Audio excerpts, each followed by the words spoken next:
BC రాజ్యం తీసుకువచ్చి మీ కాళ్ళ దగ్గర పెట్టకపోతే నా పేరు తీర్మార్పణ.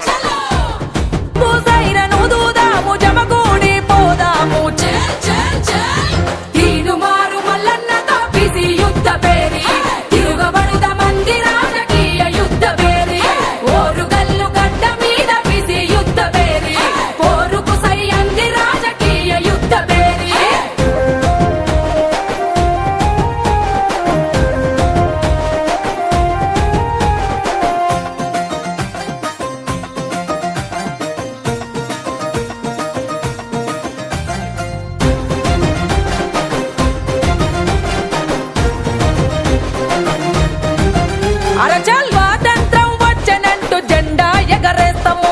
ఎవనికి వచ్చింది స్వేచ్ఛ, ఎక్కడ వచ్చిందిరా? 70 ఏళ్ల నుండి మనది అర్ధబానిసత్వమే. బీసీల బతుకులెప్పుడు తల వంచే తత్వమే.